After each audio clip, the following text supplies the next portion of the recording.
ओम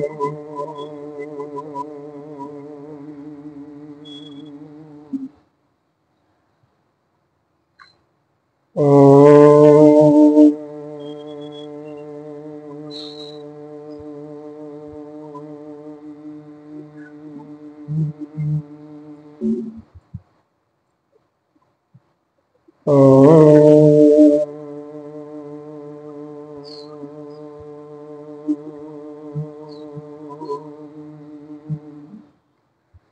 ओम सहनावतु सहनो भुनक्तु सह वीर्यं करवावहै तेजस्विनावधीतमस्तु मा विद्विषावहै। ओम शांति शांति शांति। सच्चिदानंद रूपाय विश्वकर्तादिहेतवे तापत्र विनाशाय श्रीकेशवाय वयं नमः। नारायणं नमस्कृत्य नरं चैव नरोत्तमं देवीं सरस्वती व्यासं ततो जयमुदीरये। अखण्डमण्डलाकारं व्याप्तं येन चराचरं तत्पदं दर्शितं येन तस्मै श्रीगुरवे नमः। अज्ञानतिमिरान्धस्य ज्ञानाञ्जनशलाकया चक्षुरुन्मीलितं येन तस्मै श्रीगुरवे नमः। गुरुर्ब्रह्मा गुरुर्विष्णु गुरुर्देवो महेश्वरः गुरुः साक्षात् परं ब्रह्म तस्मै श्रीगुरवे नमः। त्वमेव माता च पिता त्वमेव बन्धुश्च सखा त्वमेव विद्या द्रविणं त्वमेव सर्वं मम देव देव। गजाननं भूतगणाधिसेवितं कपितजम्बो फलचारुभक्ष उमाशतं शोकविनाशकारकं नमामि गणेशवरदपङ्कजम्। अनंत श्री विभूषित श्री 1008 पंचायती महानिर्वाणी अखाड़ा के वरिष्ठ श्रोत्रिय ब्रह्मनिष्ठ महामंडलेश्वर एवं उत्तर प्रदेश संत समाज के अध्यक्ष श्री सद्गुरुदेव भगवान के चरणों में कोटि कोटि नमन बंदन। निर्वाण पीठाधीश्वर अनंत श्री विभूषित 1008 श्री पंचायती महानिर्वाणी अखाड़ा के आचार्य वरिष्ठ श्रोत्रिय ब्रह्मनिष्ठ महामंडलेश्वर एवं बीकानेर राजस्थान के राजगुरु स्वामी जी के चरणों में कोटि कोटि नमन बंदन। यहाँ के अधिष्ठाता देव संतजन भक्तजन सभी के अंतःकरण में विराजमान आत्मस्वरूप परमात्मा को नमन करते हुए हम गीता जी का ध्यान करते हैं। ओम पार्थाय प्रतिबोधितां भगवता नारायणेन स्वयं व्यासेन ग्रथितां पुराणमुनिना मध्ये महाभारतम् अद्वैतामृतवर्षिणी भगवतीमष्टादशाध्यायिनी अम्ब त्वामनुसन्दधामि भगवद्गीते भवद्भीषणि। नमस्तुते व्यासविशालबुद्धे भल्लारविन्दाय भवत्रनेत्र येन दया भारततैलगुणः प्रज्वलितो ज्ञानमयो प्रदीप। प्रपन्न पारिजाताय स्तोत्रवेत्रकपाणे ज्ञानमुद्राय केशवाय गीतामृतद्वीर्यमान् सर्वोपनिषदो गावो दुग्धो गोपालनन्दन पार्थो वत्स सुधिरभोक्तो दुग्धं गीतामृतम्। वसुदेवसुतं देवं कंसचाणूरमर्दनं देवकी परमानन्दं केशवं वन्दे जगद्गुरुम्।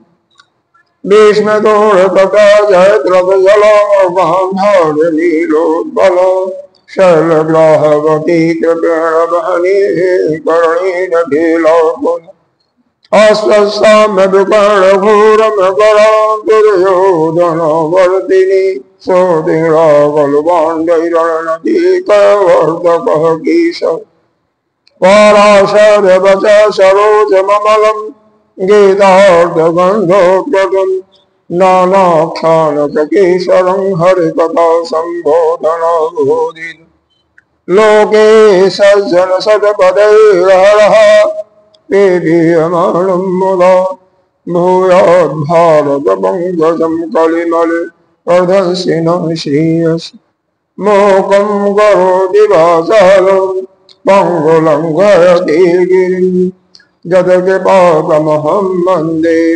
परमानन्दमाधवं जं ब्रह्मा वरुणेन्द्ररुद्रमरुतः अस्तवन्ति दिव्यैस्तवैः वेदैः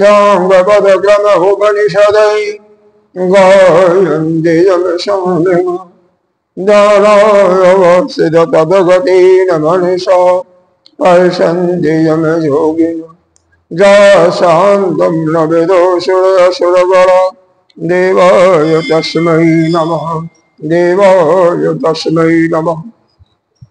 हम लोग कल गीता जी के 17वें अध्याय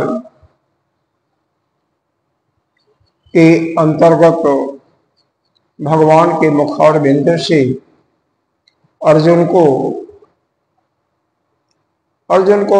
कहिए बल्कि अर्जुन को माध्यम बनाते हुए हम लोगों को आहार किस प्रकार से करना चाहिए, यानी आहार 3 प्रकार का होता है, यज्ञ भी 3 प्रकार का होता है, सत्व रज तम, इसके बारे में हम लोगों ने अध्ययन किया।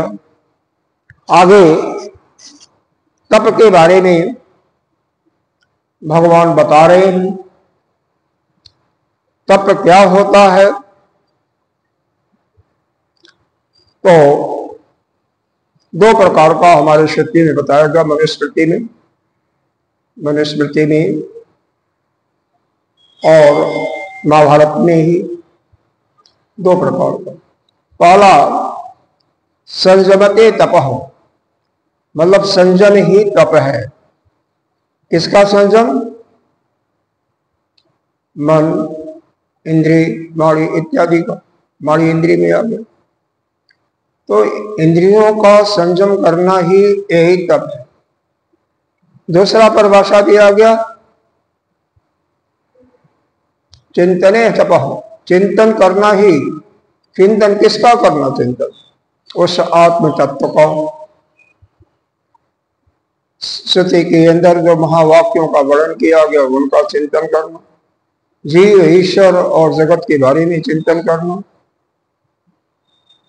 जिससे हमारा जो मूल लक्ष्य है ब्रह्म विद्या की प्राप्ति अर्थात अपने स्वरूप में स्थित होना, उससे क्या होगा कि यह जो जन्म मृत्यु का यह जो बंधन पड़ा हुआ उससे हम छुटकारा मिल जाएगा।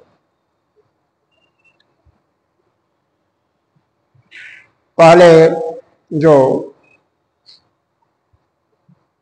प्रथम पुरुष कौन हुए थे? ब्रह्मा जी। कहां पर? कमल के दल पर, कमल के डंठल पर, समुद्र के बीच में। जल ही जल था, पृथ्वी थी ही नहीं।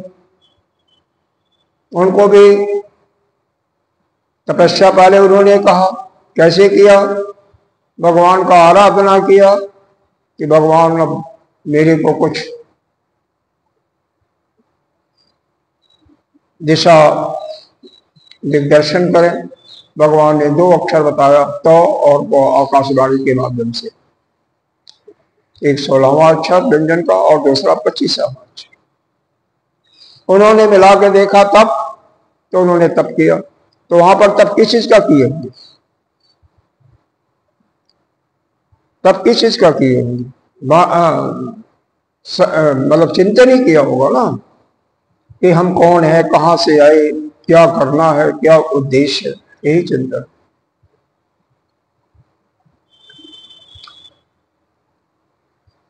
हम आगे ये बताया जाएगा। मना प्रसादीन, मन की प्रसन्नता भी एक तप है। अब मैं देख रहा हूं मुंह नीचे करके बैठे हुए हैं, लगता है कितना बड़ी विपत्ति में है। अरे रोटी मिला होगा, कपड़ा भी है, रहने का स्थान भी है, तो चेहरे पर प्रसन्नता लाओ। जब मन प्रसन्न होगा तभी शांति होगी। कथा सुनने आप बैठे हैं, वैसे तो कथा सुनिए या कुछ भी कीजिए संसार का काम, हमेशा मन प्रसन्न होना चाहिए। जिसका मन प्रसन्न होता है वही शांत अवस्था में प्राप्त होता है। और जो मन के अंदर जिसके उथल पथल होता रहता है, उसका मन शांत प्रसन्न नहीं होता है, वही जो है, इसका मतलब आपके अंदर कुछ न कुछ चल रहा है। और जब कुछ चलेगा तो शांति कहां से मिलेगी आपको? शांति बिल्कुल नहीं मिल सकती। इसलिए मन में किसी प्रकार का कोई विचार ही ना आवे, जितना हो सके बस अपने आप में रहना। और ना विचार आए तो भगवान का है।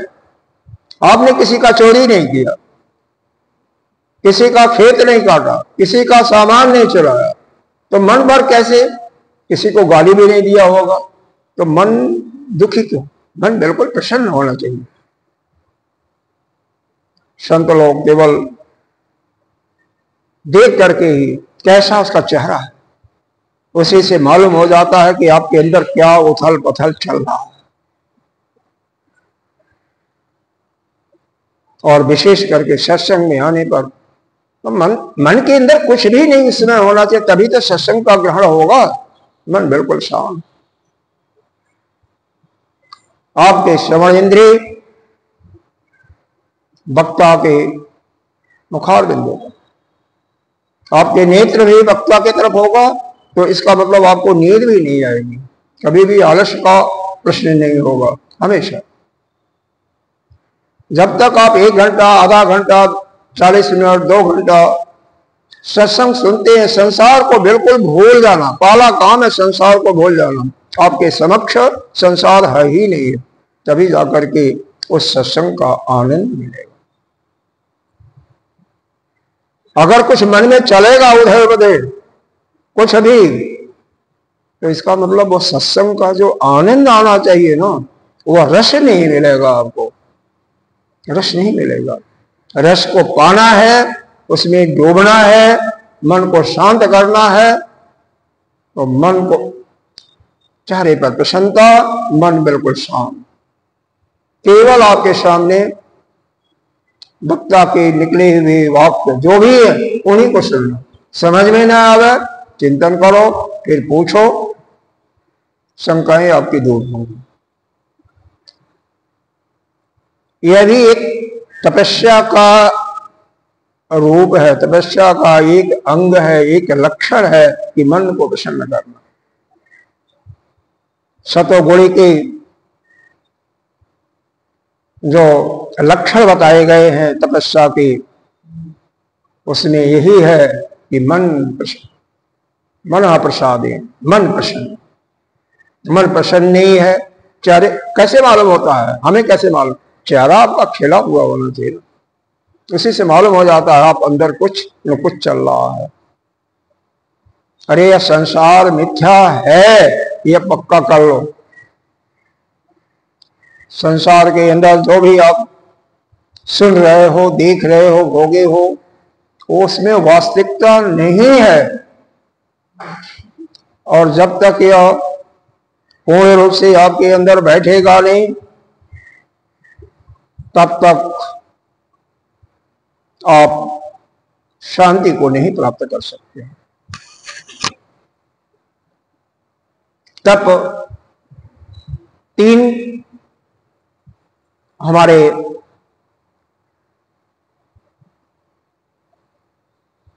शरीर से, इंद्रिय से,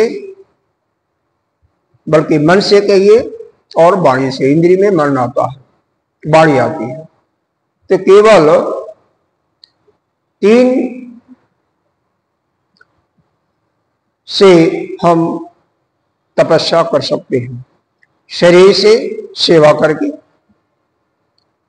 वाणी से बोल करके। आगे बताया जाएगा विशेष कैसे बोलना है कैसे नहीं बोलना है, और मन से।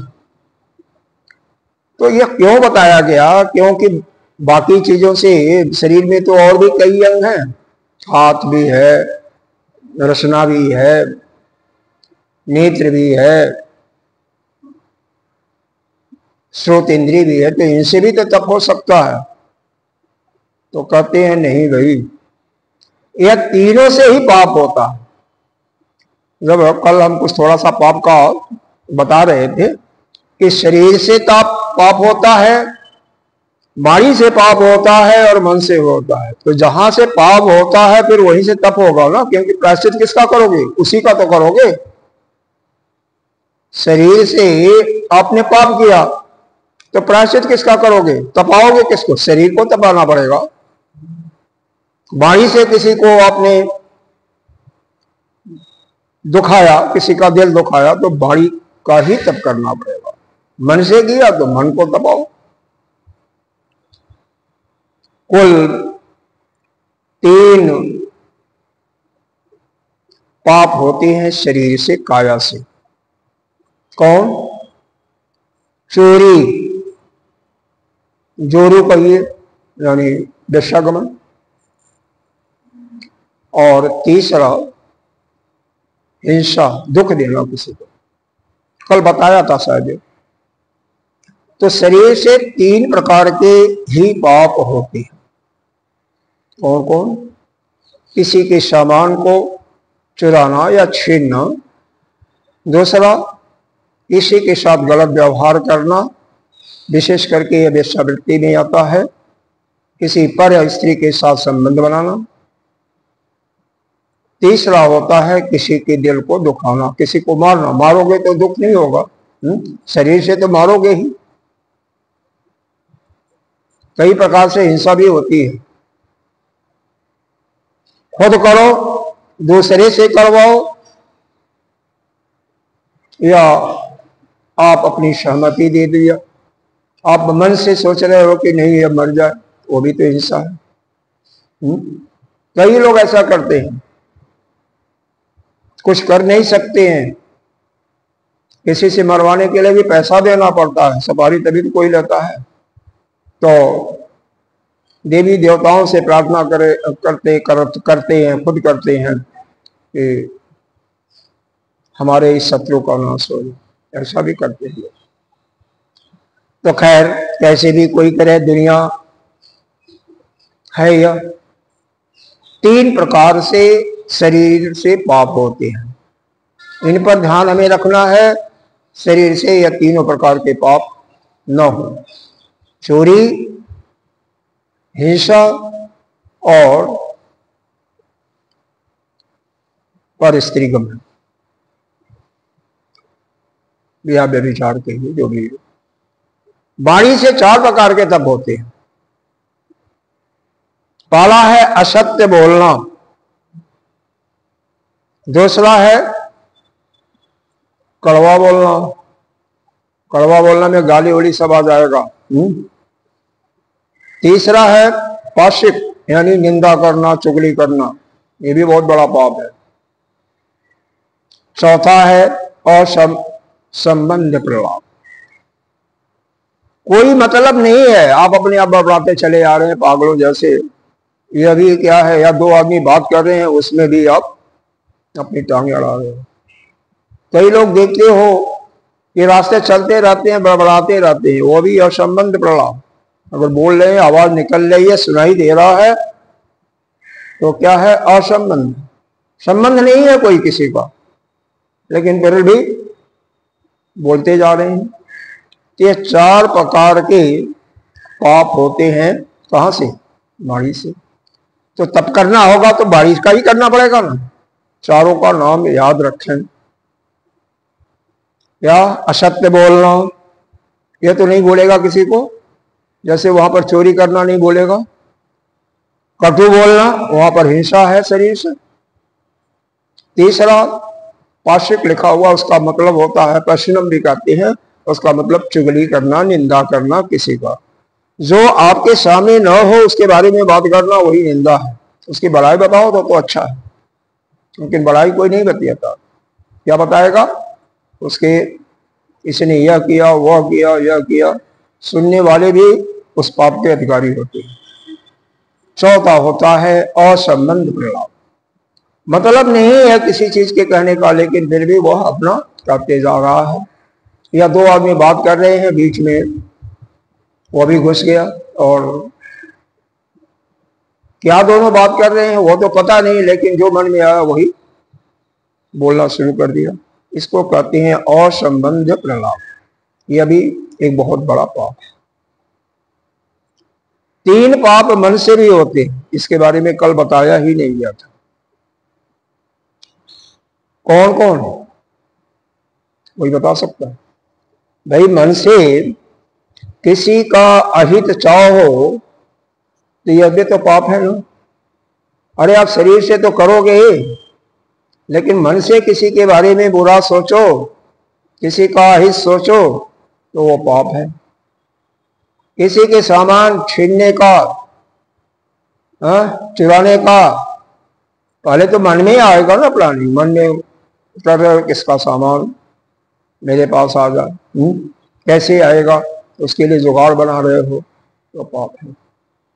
तीसरा इसका जो मन से बड़ा पाप होता है कि जो वस्तु जैसी है, ये वेद के सिद्धांत के अनुसार है, उस रूप में न देखना ही पाप है। जैसे रात्रि के अंधेरे में कहीं जा रहे हैं, ठूंठ है, और ठूंठ आपको क्या दिखाई देगा? आदमी दिखाई देगा। यानी अविद्या से आप ग्रस्त हैं, अज्ञान से हम सभी ग्रस्त हैं, और उस अविद्या के कारण हमें वहां पर ठूंठ आदमी के रूप में, मनुष्य के रूप में दिखाई देगा। या रस्सी है, रज्जू है, रज्जू में अंधेरे में सांप जैसे दिखाई दे रहा है। रज्जू टेढ़ी मेढ़ी होती है, सांप दिखाई दे रहा है। तो जो वस्तु जैसे है, जिस रूप में है, वैसा न देख करके उसको दूसरे रूप में देखना ही मन का पाप है। ये बहुत बड़ा पाप है। अब जैसे आप सदाचारी हैं, भगवान के भक्त हैं, और देखा जाए, देखने वाला कहे कि आप तो चोर हैं, तो क्या हुआ? पाप नहीं कर रहा है, और क्या कर रहा है? वो मन में जो सोच रहा है कि ये बहुत बड़ा दुष्ट है, पापी है, तो यह, जबकि वो सदाचारी है, इसका मतलब वो पाप कर रहा। समझा नहीं, जानता नहीं है, न उसके बारे में पूर्ण रूप से ज्ञात करने की कोशिश की, और अपने आप ही गलत समझ बैठा। ऐसा बहुत होता है। अच्छे पुरुष होते हैं और उनके संबंध में गलत भावना बना लेना बहुत बड़ा पाप है। महान व्यक्तियों के विषय में भी लोग गलत गलत भाव बना लेते हैं, यह पाप है। इस प्रकार से 10 प्रकार के पाप हो गए। एक बार पुनः दोहरा दें जिससे आपको कम से कम याद रहे। याद रहेगा तो क्या करोगे भाई? कम से कम यह पाप नहीं करोगे तो मैं समझूंगा कि मैंने जो बताया था कुछ तो उसका सार्थक हुआ। शरीर से किसी का सामान नहीं छीनना, चोरी नहीं करना, किसी को दुख नहीं पहुंचाना, दो याद रहेगा। और तीसरा, वेश्यावृत्ति नहीं करना, विचार किसी के साथ नहीं करना। अरे हमारे पूर्वज लोग तो बताते थे कि अगर अपनी, चाहे वह बहन भी हो, बेटी भी हो, अकेली हो, तो उससे बात नहीं करना चाहिए। जुआ हो तो बिल्कुल नहीं, ऐसा समाज में था। आजकल क्या है? आजकल तो सभी साथ साथ काम करेंगे, सबका पूरा अधिकार है, और इसीलिए समाज में बहुत घिनौना, बहुत बड़े बड़े व्यभिचार इत्यादि रोज सुनते आते हो। उसमें क्या कहा? पहले कभी तलाक सुना था?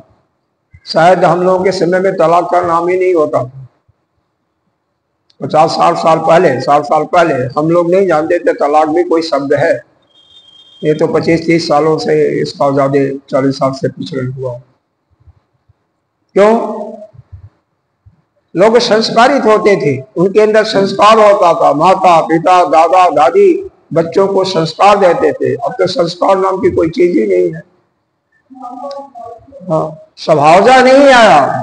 पिछले कर्म से, शरीर से जो पीछे कर्म किया था उसे अच्छा संस्कार नहीं है, कोई बात नहीं, लेकिन यहाँ पर बाल अवस्था में जब आया तब तो संस्कार देना चाहिए ना। किसका ड्यूटी है, किसका धर्म है? माता पिता नहीं दी तो कौन देगा भाई? बाद में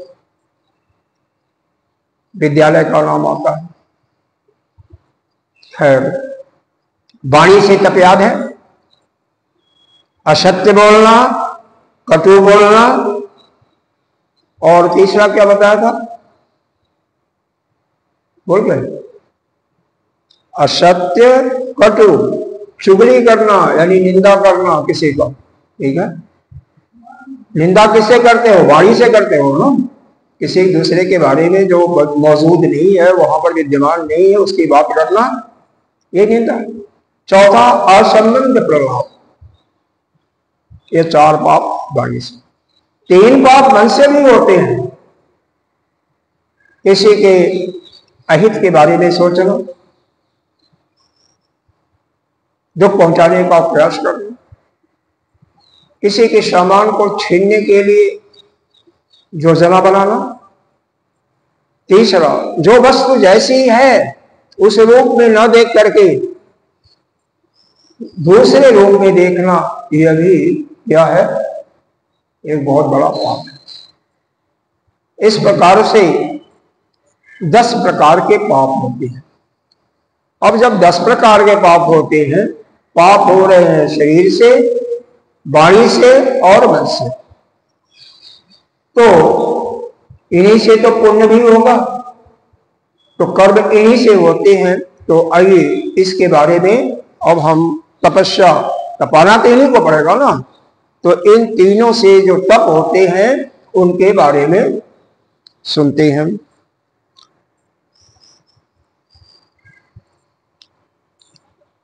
देवद्वज गुरु प्राज्ञ पूजनम शौचम आर्जवम, 14वां श्लोक है। ब्रह्मचर्यम महिषा च शारीरम तपोचते। देखो, शरीर का तप क्या है, इसको पहले श्लोक में बताया जा रहा है।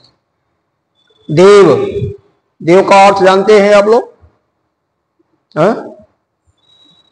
देव का अर्थ जानते हैं ना? देवता जिसको मानते हो, 5 देव तो कम से कम हमारे हैं, वो तो मानते ही, जानते ही होंगे। कौन कौन है?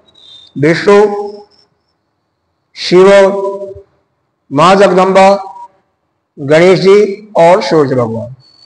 यह 5 जो है हमारे पंचदेव कहे जाते हैं। राजस्थान में इनकी बहुत बड़ी महिमा है। पंचदेव का जगह जगह मंदिरों में पंचदेव मंदिर लिखा हुआ। हमारे आचार्य जी का मंदिर भी पंचदेव मंदिर है। धनीराम पंचदेव मंदिर, धनीराम के शौर भी है पंचदेव मंदिर के नाम से। पंचदेव मंदिर, कई मंदिर हैं। केवल पंचदेव मंदिर कहो तो आप भ्रम में पड़ जाइएगा, कहां पर है कहां नहीं। रक्षा वाला नहीं कोई जा सकते। जब स्थान बताइएगा, लोकेलिटी का नाम बताइएगा, तब वो पहुंचाएगा। क्योंकि पंचदेव मंदिर का वहां पर भरमार है। सैकड़ों मंदिर होंगे जो पंचदेव के नाम से है। लोग पंचदेव की वासना करते हैं। तो देव का हो गया। द्विज ब्राह्मणों के लिए कहा जाता है। ब्राह्मण को द्विज कहते हैं। गुरु तो जानते ही हो, गुरु तो जानते हो ना, जो गुरु दीक्षा दिया है उसको गुरु कहते हैं। प्राज्ञ, प्राज्ञ नहीं जानते होंगे मेरे ख्याल से। कोई जानता है? नहीं जानता। जो तत्ववेत्ता होते हैं, आपके गुरु वो नहीं है, लेकिन वो तत्व को जानते हैं, तत्ववेत्ता हैं, ज्ञानी हैं, उनको प्राज्ञ कहते हैं। जैसे 10 महात्मा बैठे हुए हो सकता है एक उसमें से आपके गुरु हो, दीक्षा देने वाले।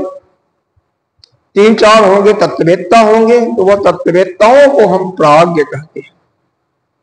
ठीक है, जो विद्वान ब्रह्म को जानने वाले को ही ज्ञानी कहा जाता है। यहाँ पर सांसारिक विद्या जानने वाले को नहीं।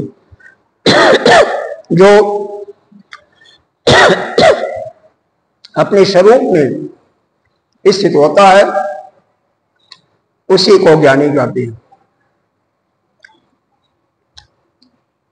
प्राज्ञ पूजनम, इनका पूजन करना चाहिए। किसका किसका? देवता का, ब्राह्मण का, गुरु का और तत्ववेत्ताओं का पूजन। पूजन का मतलब अपने अहम को झुका देना। इनके आगे आपका सिर झुकना चाहिए, यानी अपने अहम का समर्पण करना ही पूजन है। अगर आपने फूल चढ़ाया या कुछ दक्षिणा भी दिया लेकिन अंदर से अहम नहीं झुका तो लाभ आपको क्या मिलेगा? अहम झुकना चाहिए।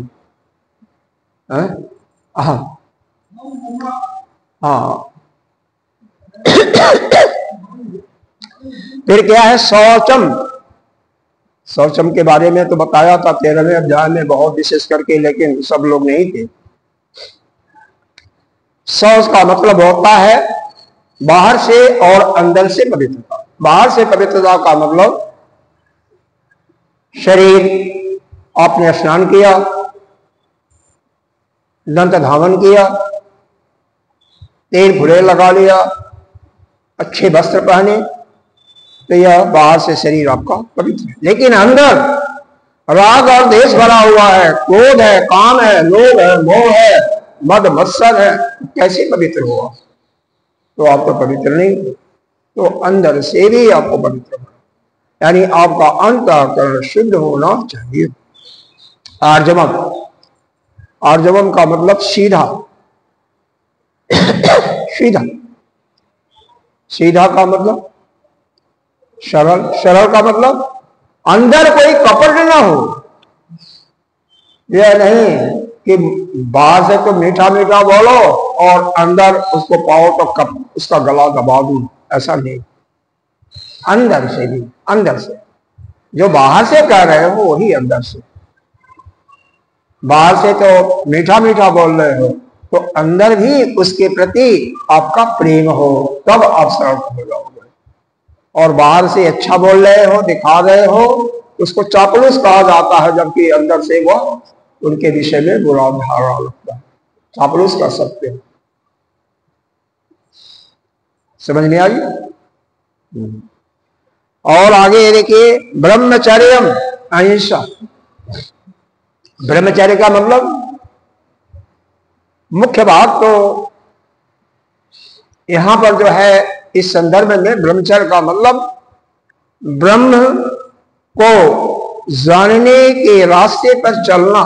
जो ब्रह्म को जानना चाहता है और उसके अनुसार साधन करता है उसी को हम कहते हैं ब्रह्मचर्य। जैसे आश्रमों में ब्रह्मचारी होते हैं, कहते हैं ब्रह्मचारी ना, तो क्या करते हैं? सुबह उठेंगे, अपना नित्य क्रिया किया, गौशाला की सेवा किया और स्नान ध्यान करके पूजा पाठ किया, संध्या किया, वेदों का पाठ करते हैं। वेदों का पाठ किस लिए होता? हमें वह जो ब्रह्म है, जो आत्म तत्व है, उसको जानने के लिए। वेद का नियमित पाठ हो रहा है, फिर सत्संग भी सुन रहे हैं या सत्संग कर रहे हैं। उद्देश्य क्या है? कि हम अपने स्वरूप को जानें। वैसे ब्रह्मचर्य का व्यापक अर्थ है, सांसारिक रूप से लेते हैं कि कम से कम स्त्री का समागम न करना, वीर की सुरक्षा करना, यह, क्योंकि उससे बल मिलता है। योग दर्शन के अनुसार तो उसी को विशेष रूप से लिया गया। जिनका ब्रह्मचर्य खंडित होता है वह कभी भी समाधि नहीं लगा सकते हैं, बड़ा मुश्किल है उनके लिए, विकट है।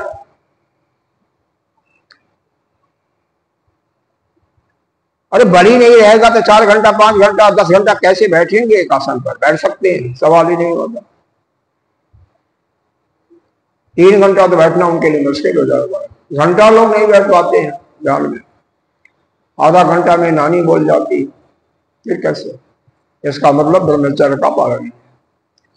और देखें तो किसी भी भोग की कामना है तो वह भोग में आपका मन ही भोग में जुड़ा हुआ है तो वही ब्रह्मचर्य का फल है।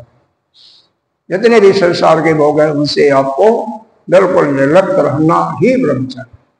लेकिन यहाँ पर प्रकरण के अनुसार ब्रह्मचर्य का अर्थ है ब्रह्म विद होना, ब्रह्म को जानने के लिए जो साधन बताए गए हैं उनका जो पालन करता है उसी को ब्रह्मचारी कहते हैं, और उसका पालन करने वाले को हम कहते हैं ब्रह्मचर्य का पालन होना।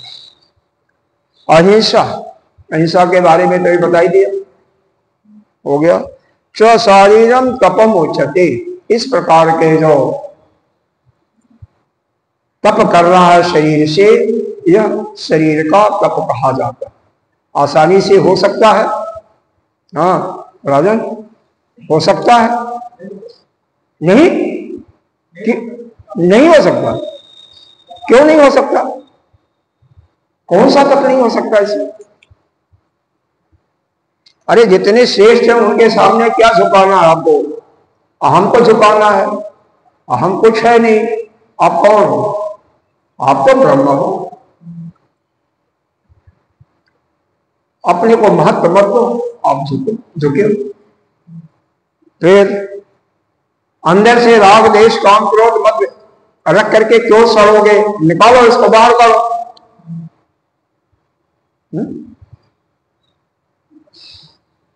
अगर बाहर जो मुख से निकल रहा वैसे ही अंदर भी रखो, आर्जवम हो जाएगा। ब्रह्मचर्य का पालन करो। यहां पर जो बताया जा रहा है उस ब्रह्म को कैसे प्राप्त करोगे, सवेरे के कक्षा में ही बताया जाता है। सवेरे के कक्षा का जो प्रवचन होता है उसका मूल प्रयोजन होता है आप अपने स्वरूप में स्थित होने के लिए क्या साधन अपनाओगे, इसको करो। और क्या है? अहिंसा। अहिंसा का मतलब किसी को दुख नहीं देना, न मन से, न वाणी से, न शरीर से ही अहिंसा है। यह शरीर का तप है। तो मेरे ख्याल से आप चाहो तो कर सकते हो और न चाहो तो कुछ भी नहीं। अच्छा, अगला श्लोक जो है यह वाणी का तप बता रहा है। आइए, इसमें 5 कारण है। 5 कारण याद रहना चाहिए। 5 हुए ना।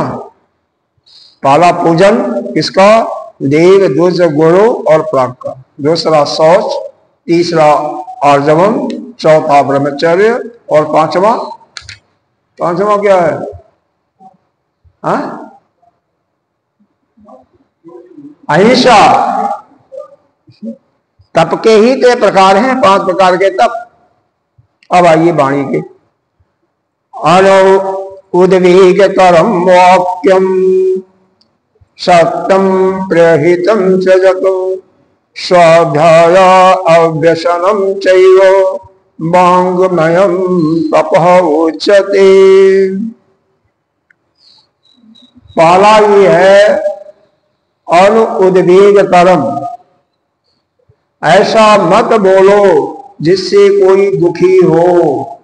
वाणी का तप है ना, तो वाणी का तो मुंह से ही निकलेगा ना कि कोई दुखी हो, कोई तनाव में आ जाए,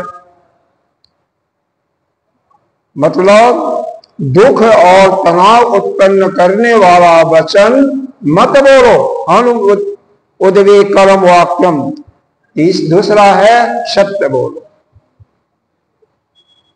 सत्य बोलना समझ रहे हो? लेकिन सत्यम ब्रह्यात प्रियम ब्रह्यात ना अप्रियम सत्यम ब्रह्यात।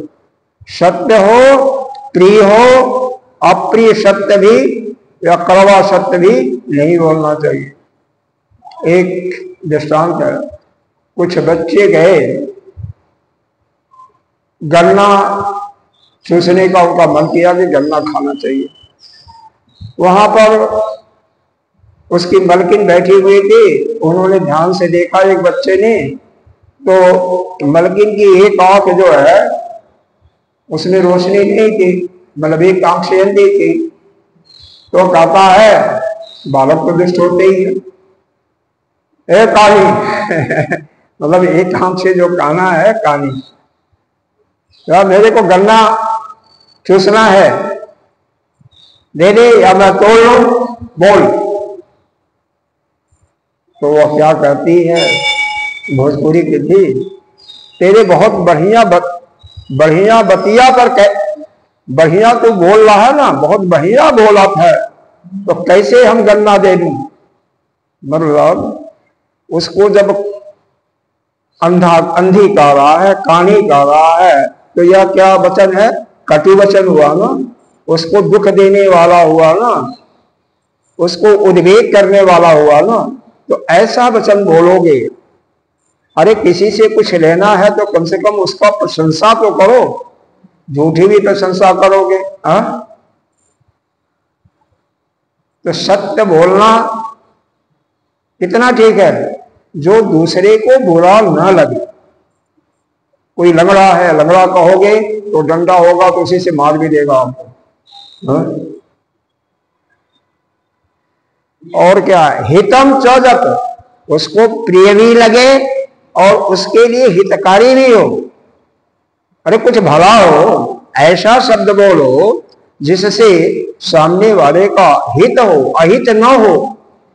अगर उससे आपके वचन से उसका अहित होने वाला होता है तो ऐसा वचन उसको सुंदर भी लगे, अच्छा भी लगे और साथ में उसका उसके लिए कल्याणकारी भी हो।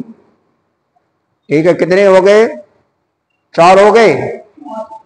हाँ, जो उद्वेग ना करे, सत्य हो, प्रिय हो और हितकर हो। और फिर अगला देखो क्या है, स्वाध्याय अभ्यसनम, मतलब स्वाध्याय का मतलब समझ रहे हैं। स्वाध्याय का 2 अर्थ होता है, एक तो शास्त्रों का श्रवण मनन, ठीक है, आप स्वाध्याय कर रहे हो, पढ़ रहे हो और समझ करके उसको अर्थ सही समझने का प्रयास कर रहे हो। दूसरा होता है अपना स्वयं का स्वाध्याय, अपना अध्ययन करना। अपना अध्ययन कैसे होता है, ये आत्मचिंतन करने से होता है। सोने के पहले 10 मिनट कि आपने इस 24 घंटे में पिछले क्या किया, किसको गाली दिया, किसको बुरा किया, कौन सा पाप किया, कौन सा गलत भोजन का सेवन किया। अपना अध्ययन, स्व अध्ययन। और जो स्वाध्ययन करता है यानी अपना स्वाध्याय करता है वही आगे बढ़ता है, क्योंकि अपने एक एक कमियों को धीरे धीरे स्वाध्याय के माध्यम से उसको निकाल फेंकता है। कमियां सभी के अंतर्गत होती है, लेकिन जो स्वाध्याय अपना अध्ययन करेगा, आत्मचिंतन करेगा, उसकी कमियां एक एक करके धीरे धीरे चली जाएंगी। केवल अध्ययन ही नहीं करेगा बल्कि उसको निकालने के लिए प्रभु से भी प्रार्थना करेगा और स्वयं उसके लिए तत्पर रहेगा, तभी वो होगा, नहीं तो नहीं होगा। यहां पर भाष्य में कुछ लंबा चौड़ा भाष्य लिखा हुआ है उसको जरा देखो तो इस प्रकार से यहां पर भी 5 प्रकार का हुआ ना, सत्य, प्रिय, हित, अनुद्वेगकरम और स्वाध्याय व्यसनम। स्वाध्याय ही जिसका व्यसन हो। तो यहां पर जिन शब्दों का अर्थ विशेष रूप से दिया है उसका हम आपको बता रहे हैं।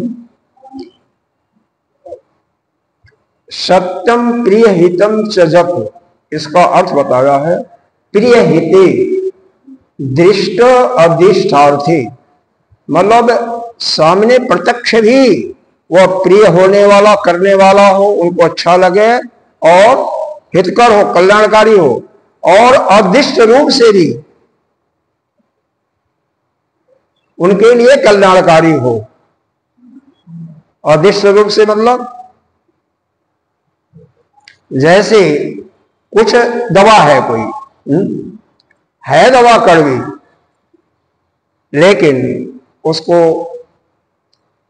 पिलाया, बाद में बुखार के लिए या ज्वर के लिए दिया गया था तो उसका पूरा लाभ मिल गया।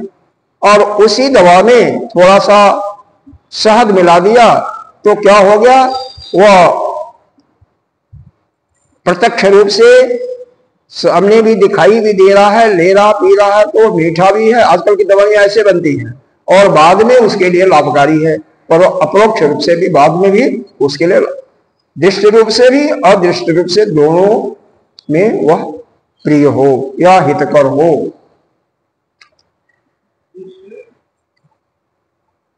हाँ जी, मतलब दृष्ट जैसे सामने बताया जा रहा है, जो दिखाई दे रहा है, प्रत्यक्ष जो मालूम पड़ रहा है, वहां पर तो प्रिय भी हो और हितकारी भी हो।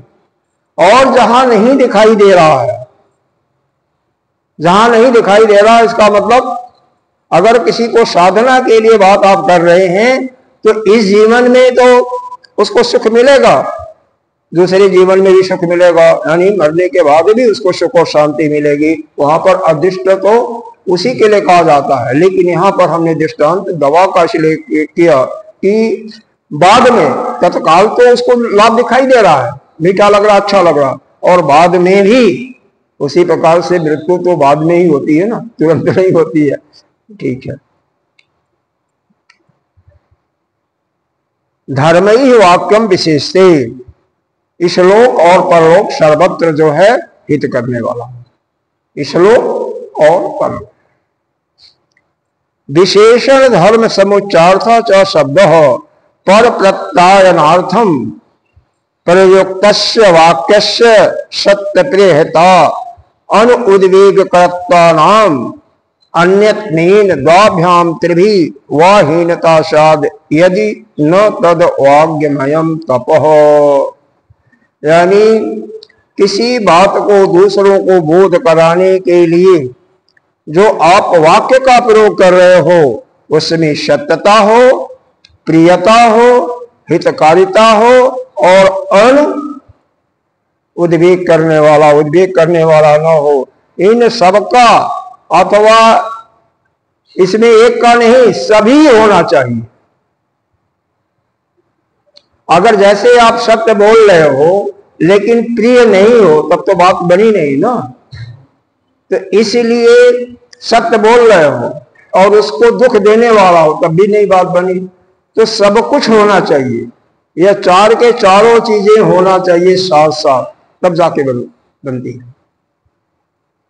साथ साथ सभी होना चाहिए, उसको उद्वेग भी ना हो, सत्य भी हो, प्रिय भी हो और उसका लाभ पहुंचाने वाला। चार में से अगर एक अंग रह गया तो इसका मतलब उसमें कमी हो गई, वो ठीक नहीं हुआ, तो बाड़ी का तप नहीं हुआ। तो बाड़ी का तप ऐसा होना चाहिए, ऐसा वाक्य बोलना है कि सत्य भी हो, प्रिय भी हो, उसका लाभ भी करने वाला हो इस लोक और परलोक में भी, और साथ में उसको उद्वेग भी न करे, उसको किसी प्रकार से दुख भी न हो, मन में उसके चंचलता भी न आवे। ऐसा वाणी अगर कोई बोलता है तो उसको वाणी का तप कहा जाता है। यह थोड़ा सा मुश्किल है, थोड़ा सा मुश्किल है, कर लोगे, चाहोगे तो कर लोगे। अच्छा, आगे अभी इसको छोड़ा नहीं, आगे और बता रहे हैं। यथा सत्यवाक्यस्य इतरेषाम अन्यतम एन द्वाभ्याम त्रिभी व हीनतायाम न वांगमयः तपस्तम। जैसे सत्य कोई बोला, ठीक है, एक दो या तीन गुणों से हीन है, जैसे सत्य बोला लेकिन वह प्रिय नहीं है, वह उद्वेग करने वाला है, अनुउद्वेग कर्म नहीं है, और वह हितकारी भी नहीं है, तो तीन है या दो से हीन है। हो सकता है सत्य हो, प्रिय हो, लेकिन हितकारी न हो, और उसको दुख देने वाला भी ना हो, तब भी वह वाणी का तप नहीं कहा जाता।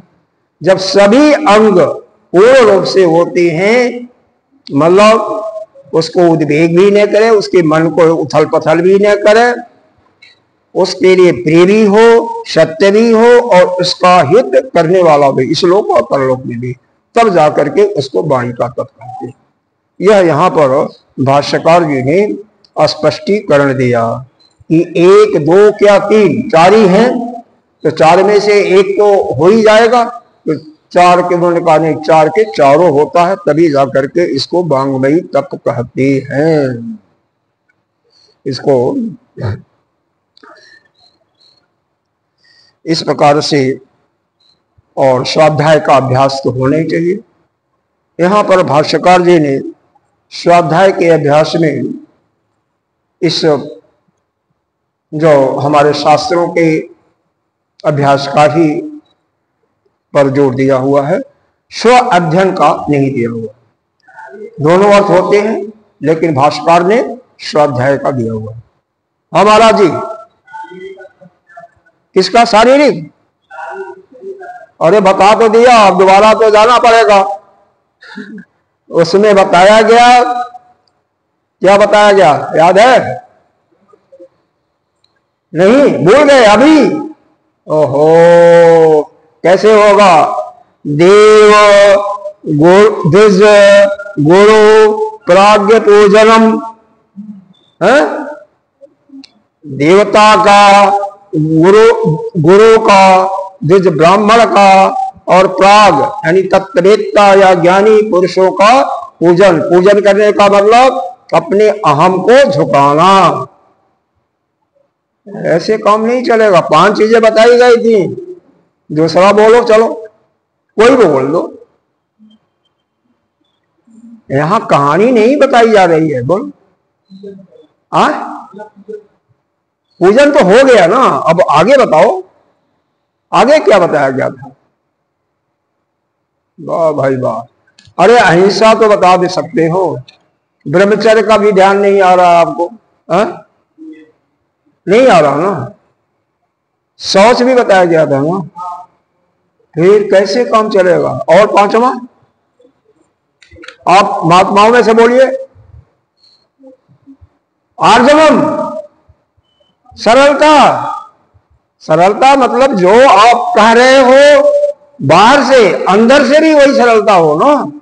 यह नहीं कि अंदर कुछ रखे हो चाकू कि उसका गला काट दूं और बाहर से मीठा मीठा बोल रहे, वो नहीं। अंदर बाहर से दोनों एक, वही सरलता है। इसीलिए जो कड़वा बोलते हैं ना, वो अच्छे होते हैं। क्यों? उनके अंदर में खोट ज्यादा नहीं होता, जनरली नहीं होता है। प्रायः उनके अंदर खोट नहीं पाओगे। मुंह से जो बोल देंगे बोल देंगे, और जो मीठा बोलने वाले होते हैं उनसे सावधान रहना चाहिए। हाँ, यह सत्य बता रहा हूं, अनुभव है।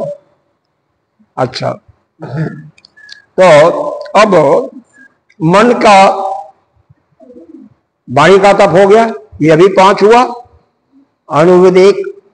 उद्वेग कर, वाक्य, सत्य, प्रिय, हित और स्वाध्याय का अभ्यास। ठीक है। अब मन का तप जो है, यहां पर देखो, मनः प्रसाद, पहले हमने बोला था मनः प्रसाद, इसी पर हमने आज सत्संग शुरू किया कि मन पर हमेशा प्रसन्नता ही होनी चाहिए। अरे मन क्यों हमारा, क्यों? देखिए, कोई समस्या है भी नहीं, कोई समस्या नहीं है। अरे खाना भी मिल रहा, भोजन तो यहां पर आश्रम में तो मिल ही रहा है। आश्रम में कपड़ा पहनने की भी कमी नहीं है, और सोने की जगह भी पर्याप्त है। किसी चीज की कोई समस्या नहीं है, फिर भी मन पर प्रसन्नता ना हो तो शांति कहां से आएगी, कैसे आएगी? हम तो यही सोचते हैं मन गिरा हुआ है, क्यों गिरा हुआ है? क्या ऐसा उथल पुथल चलता है मन में? घर का याद हो रहा है जिसको, तो वो अपना घर देख ले।